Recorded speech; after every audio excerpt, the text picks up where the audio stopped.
Muito bem, meus irmãos, eu quero convidar você a abrir a sua Bíblia, Mateus capítulo 15, nossa meditação nessa manhã. Abra sua Bíblia em Mateus no capítulo 15.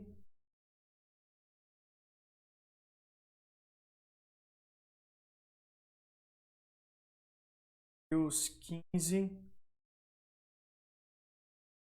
a partir do versículo 21. Mateus 15 a 28.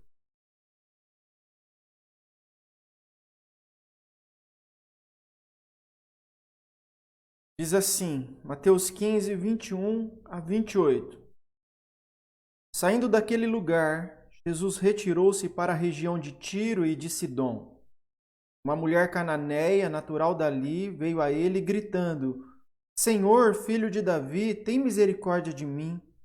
Minha filha está endemoniada e está sofrendo muito. Mas Jesus não lhe respondeu palavra. Então seus discípulos se aproximaram dele e pediram: Manda-a embora, pois vem gritando atrás de nós. Ele respondeu: Eu fui enviado apenas às ovelhas perdidas de Israel. A mulher veio, adorou-o de joelhos e disse: Senhor, ajuda-me. Ele respondeu: Não é certo tirar o pão dos filhos e lançá-lo aos cachorrinhos. Disse ela, porém: Sim, Senhor, mas até os cachorrinhos comem das migalhas que caem da mesa dos seus donos. Jesus respondeu: Mulher, grande é a sua fé, seja conforme você deseja. E naquele mesmo instante, a sua filha foi curada. Vamos orar mais uma vez? Nosso Pai de amor, queremos que o Senhor possa nos abençoar através dessa palavra que nós lemos. Edifica-nos, ó Deus, ilumina nossa mente e coração para que a gente possa aprender, para que a gente possa amadurecer, para que a gente possa ser instruído e guiado pela Tua palavra e Tua vontade. Abençoa-nos, ó Deus, em nome de Jesus. Amém.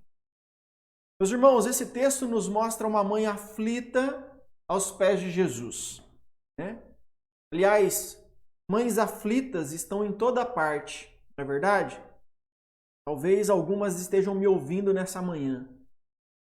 Elas começam a ficar aflitas desde a gravidez, né? Monitorando a cada semana o crescimento, o desenvolvimento do filho no ventre. Qualquer tipo de toque mais forte na barriga, uma pequena batida ou um acidente leve já a deixa aflita. À medida que os meses passam, a mãe começa a monitorar as mexidas do bebê. Mexeu demais é porque algo está incomodando o bebê. Não mexeu, a mãe já fica desesperada pensando se aconteceu alguma coisa. E essa aflição de mãe não passa quando o bebê nasce. A mãe monitora 24 horas por dia. Enquanto o bebê mama, no banho, até dormindo. A mãe se preocupa se a coberta não vai encobrir o rosto do bebê, dificultando ele respirar, se ele não vai ter refluxo e assim por diante. E eu não vou citar aqui todos os momentos de aflição de uma mãe. Eu só quero ressaltar que isso acontece quando os filhos saem com os amigos, as mães ficam aflitas. Quando ficam sozinhos em casa, as mães ficam aflitas. Quando eles começam a namorar, as mães ficam aflitas. Quando eles se casam, as mães ficam aflitas. Quando os filhos se tornam pais, as mães ficam aflitas. Eu diria que ser mãe é ser aflita a maior parte do tempo. O texto que nós lemos mostra uma mãe aflita por causa de um problema com a filha. Problema que a filha tinha. Eu queria mostrar nessa manhã as características dessa mãe. Eu queria destacar, por exemplo, que em primeiro lugar, uma mãe aflita sabe o que está acontecendo com os filhos. Versículo 22 diz assim: Minha filha está endemoniada e está sofrendo muito. É assim que essa mãe fala ou se coloca diante de Jesus. A minha filha está endemoniada e está sofrendo muito. Essa mãe, ela vê a filha agindo de forma estranha, percebe que ela não está feliz e discerne o problema da filha. É um problema espiritual. É um problema espiritual. Eu digo que ela discerniu o problema da filha porque possessão demoníaca não é algo tão simples assim de identificar, né?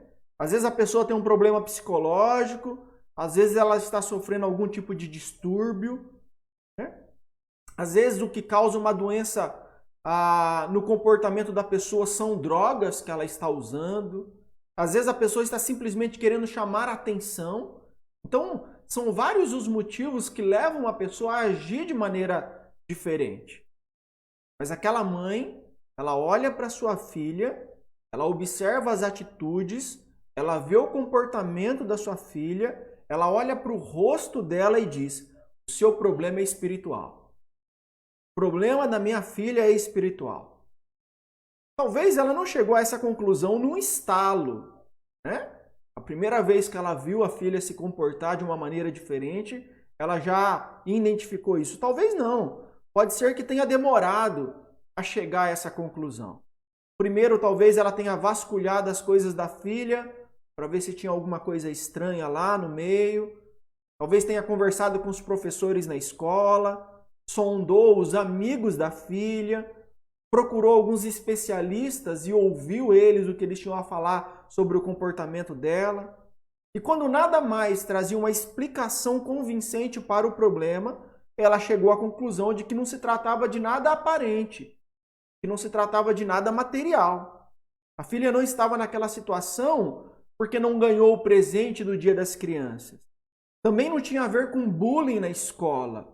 Não era porque a filha entrou na adolescência. Não se tratava de nenhum problema familiar. O problema dela era de ordem espiritual. Mas o que eu queria aplicar isso para nós, não apenas às mães, mas aos pais de maneira geral, é se nós sabemos o que está acontecendo com os nossos filhos. Nós sabemos o que está acontecendo com eles? Nós sabemos diagnosticar o problema deles? A mãe sabe quando o filho está abatido por causa de uma febre, quando está sentindo alguma dor. Mas a mãe, o pai, sabe identificar quando o filho está com algum problema na escola? Sabe identificar quando alguma coisa na família está trazendo consequências ruins para a vida dos seus filhos? Aliás, deixa eu ir um pouquinho mais a fundo nesse aspecto. Um dos problemas deles é que os nossos filhos são pecadores. Sim, são lindos pecadores, mas são pecadores. E por isso eles fazem o que não deveriam fazer. Eles mentem, eles escondem, eles manipulam, eles roubam, eles são influenciados por amigos do bem e são influenciados por amigos do mal. E a pergunta para a gente é: você já diagnosticou o problema dele? Ou melhor, a raiz do problema dele? Você já chegou à conclusão de qual é a raiz do problema dos seus filhos? Porque talvez você só esteja vendo a mentira que ele conta, mas você ainda não entendeu que a mentira é apenas o sintoma. O sintoma. O problema chama-se pecado. O problema é pecado. A mentira é o sintoma do pecado. E se você não entender isso, você vai tratar sempre o sintoma, mas não vai curar a doença. Se você tratar o comportamento, você vai tentar formatar os seus filhos de acordo com os parâmetros que você considera aceitáveis. Então você vai dizer assim: eu não aceito filhos mentirosos. Eu não aceito que os meus filhos roubem coisas dos outros. E aí, se você aplicar uma boa dose de disciplina, toda vez que eles fizerem isso, aos poucos eles serão formatados a não fazerem mais isso. Ou a não fazerem, pelo menos, na sua frente. Ou então, eles vão se especializar em fazer essas coisas sem que você fique sabendo. Em outras palavras, você vai criar um filho hipócrita. Um filho que é uma pessoa na sua frente e uma pessoa quando você não está olhando. Mas se você discernir que o comportamento dos seus filhos tem a ver com o pecado que está arraigado na natureza deles, você vai procurar remédio para o pecado, não para o comportamento. Ou seja, você vai perceber que o problema dele não é comportamental. O problema dele é espiritual. O que é interessante nessa mãe que nós estamos estudando nessa manhã é que ela não apenas diagnostica o problema da filha dizendo está endemoniada. É um problema espiritual, não é comportamental, não é a idade, não é más influências, não, é um problema espiritual. Mas ela não apenas diagnostica isso, como ela também sabe onde está o remédio. Olha o segundo ponto que eu quero destacar.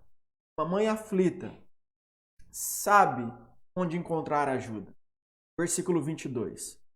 Uma mulher cananeia, natural dali, veio a ele gritando: Senhor, filho de Davi, tem misericórdia de mim.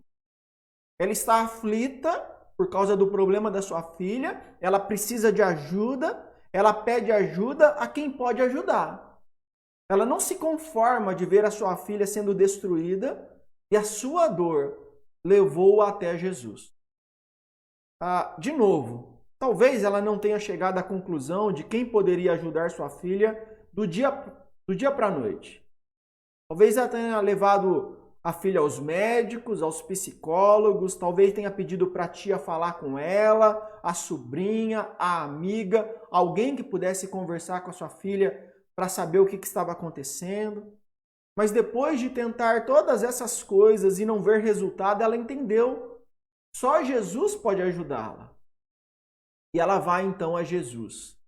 Ela o busca, ela o chama de filho de Davi, seu título popular, aquele que fazia milagres.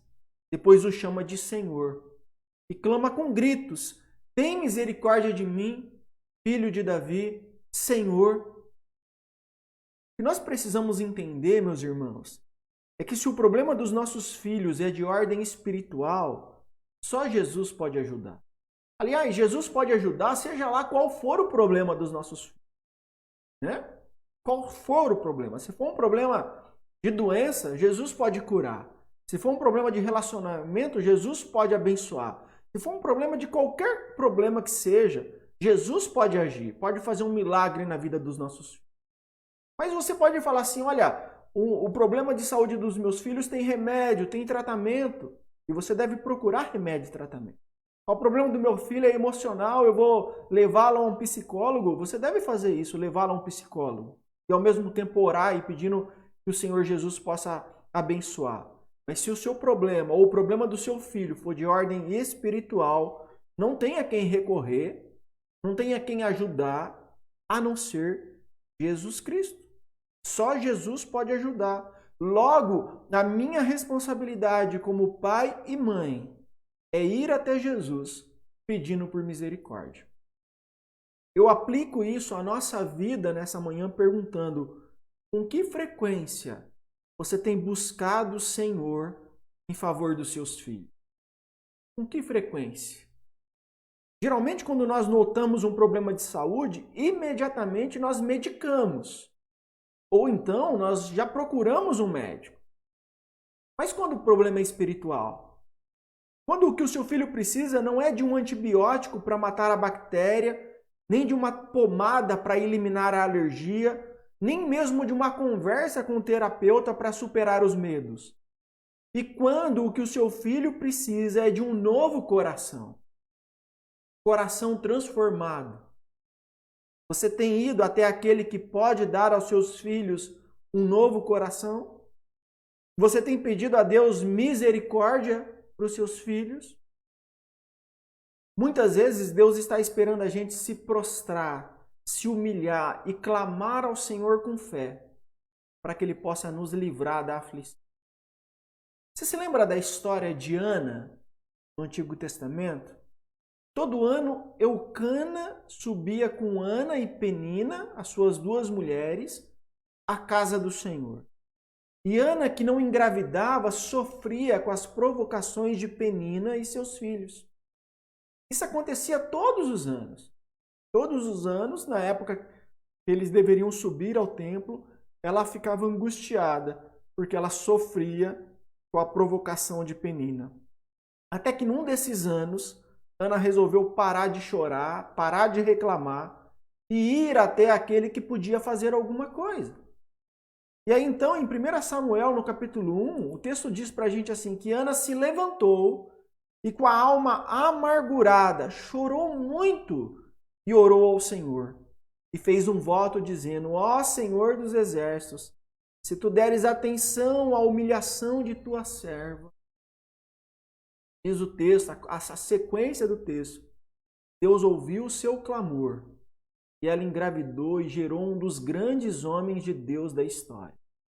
Não poderia ser diferente, porque Samuel foi fruto do clamor da sua mãe buscando em Deus ajuda.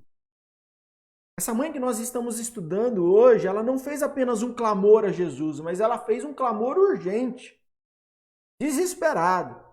Aquela mãe, ela não perdeu a oportunidade. Aquela foi a única vez que Jesus foi às terras de Tiro e de Sidom e ela não deixou passar. Não deixou passar. Porque as oportunidades passam. É tempo das mães clamarem a Deus pelos filhos. É tempo das mães se unirem em oração pelos filhos. E nós precisamos ter um senso de urgência no nosso clamor. Como que você se comportaria se visse seu filho numa casa em chamas? Certamente teria urgência em intervir para a salvação dele. Tem você a mesma urgência para ver os seus filhos salvos? Sabe por quê? Porque o nosso mundo está em chamas. Se a gente não clamar a Deus com urgência, talvez a gente perca os nossos filhos. Perca ele para as chamas, para o inferno. O problema da filha, o problema dos filhos é o nosso problema. O problema daquela mãe é o problema da filha. O seu clamor foi, tem compaixão de mim. Senhor, socorre-me. Não era ela que tinha o problema. Era sua filha que estava possessa. Mas ela sofria como se fosse a própria filha. A dor da filha era a sua dor. O sofrimento da filha era o seu sofrimento. A libertação da filha era a sua causa mais urgente. Uma mãe aflita sabe onde encontrar ajuda. Em terceiro lugar, eu diria que uma mãe aflita sabe que não há obstáculos para ajudar os seus filhos. Olha o versículo 23. Mas Jesus não lhe respondeu palavra. Então seus discípulos se aproximaram dele e pediram, manda embora, pois vem gritando atrás de nós. Essa mãe, ela é determinada. Ela não descansa e ela nem dá descanso a Jesus. Ela enfrentou 3 obstáculos antes de ver o milagre de Jesus acontecendo na vida da sua filha. Primeiro, o obstáculo do desprezo dos discípulos de Jesus. Os discípulos não pedem a Jesus para atender essa mãe, mas para despedi-la. Eles não se importam com a sua dor, eles querem se livrar dela.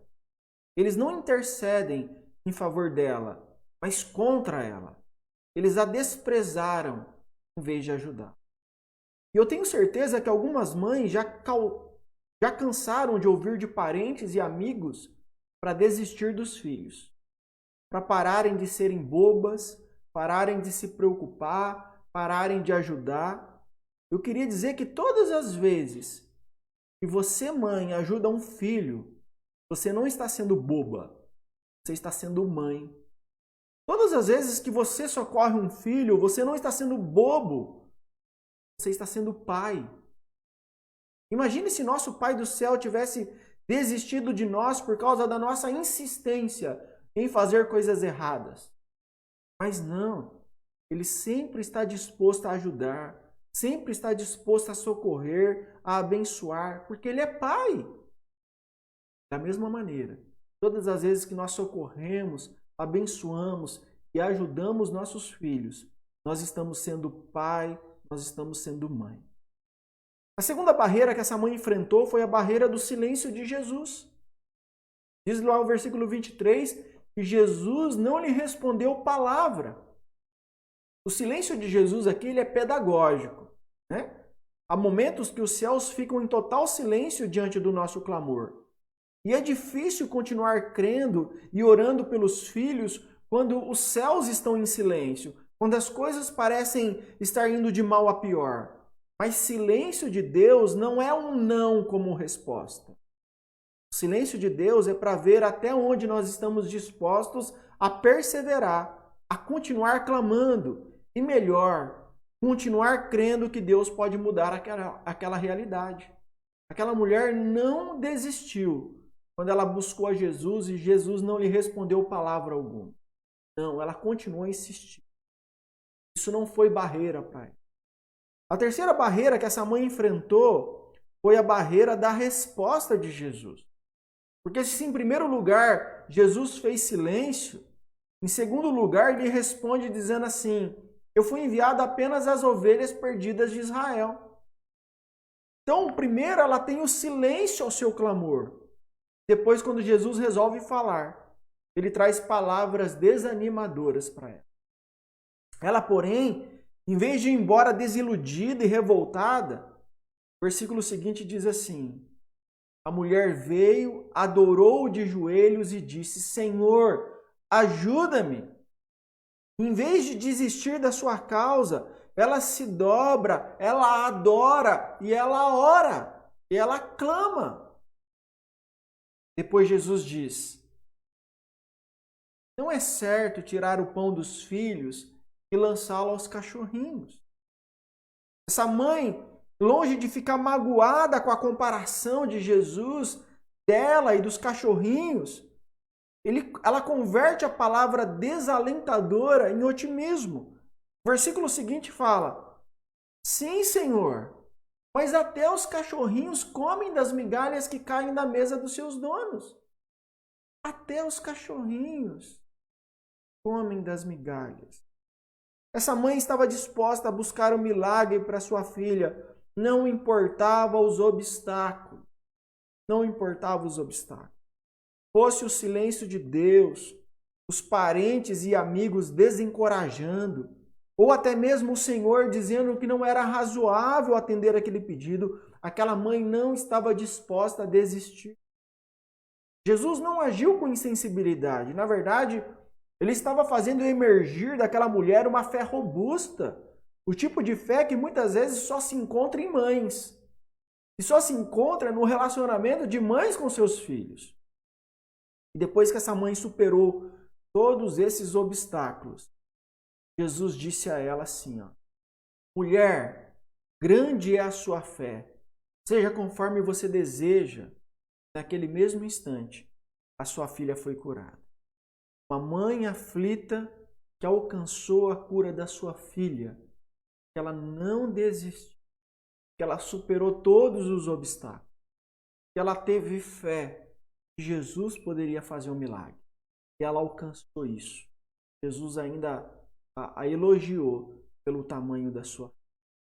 Meus irmãos, eu queria terminar minha palavra, minha reflexão nessa manhã, com 3 perguntas para a gente poder refletir. A primeira pergunta é: você sabe o que está acontecendo com seus filhos? Você já conseguiu diagnosticar o problema? É um problema de ordem física? É um problema de ordem emocional? É um problema de ordem espiritual? Qual é o problema que eles estão enfrentando no momento? Qual é o problema que tem mudado o comportamento? Qual é o problema que tem deixado eles mais irritados, mais tristes? Qual é o problema deles? É a primeira coisa que pais e mães, pai e mãe, precisa diagnosticar, olhar para os seus filhos, pensar, refletir e tentar chegar, deixa eu descobrir qual é o problema, a raiz do problema. A segunda pergunta que eu quero fazer para a gente refletir é: se você identificou que o problema é espiritual, você tem levado o problema àquele que pode curar? Ou você identificou que o problema é emocional? Além de procurar um psicólogo, um conselheiro, você tem levado esse problema àquele Jesus Cristo que pode curar? Você descobriu que o problema do seu filho é de ordem física, um problema de saúde, e você já buscou tratamento, você já tem buscado os médicos, os remédios, mas não tem visto solução? Você já levou esse problema àquele que pode curar, Jesus Cristo? Por fim, você tem permanecido firme mesmo diante dos obstáculos? Você tem perseverado mesmo diante dos obstáculos? Mães, não desistam jamais dos seus filhos. Descubra o que está acontecendo com ele e leve o seu clamor até Jesus. Coloque a sua petição aos pés de Jesus. Se humilhe diante dele, o adore, ore e supere os obstáculos pela fé. Nós temos em nossa igreja algumas mães que lidam com sérias dificuldades com seus filhos. Sérias dificuldades. Eu queria dizer para cada uma delas: mãe, não desista de orar pelos seus filhos. Não desista de crer que um milagre de Deus pode fazer dos seus filhos uma bênção, uma grande bênção. Lute pelos seus filhos. Resista a qualquer obra do inimigo na vida dos seus filhos. Não descanse até ver cada um dos seus filhos salvos, entregues a Jesus. Talvez alguns ainda estejam perdidos fora ou até mesmo dentro da igreja. Derrame-se aos pés do Senhor e não deixe Jesus até que você alcance o que você foi buscar. Não pare de bater nas portas de Jesus. Não pare de incomodá-lo com a sua oração. Não pare de clamar dia e noite até você alcançar aquilo que você foi buscar. Que é a salvação, que é a libertação, que é a transformação do seu filho. Faça isso, Pai. Faça isso, mãe. O Senhor quer que a gente faça. A gente se humilhe diante dele, em favor dos nossos filhos. Se nós dobrarmos os nossos joelhos, nós vamos alcançar aquilo que nós vamos buscar. Amém, meus irmãos? Deus possa abençoar todos os pais que estão me ouvindo nessa manhã. Todos nós possamos ver os nossos filhos terem uma grande bênção no reino de Deus, uma grande bênção no meio da família, uma grande bênção na nossa sociedade. O Senhor assim abençoe cada um de nós.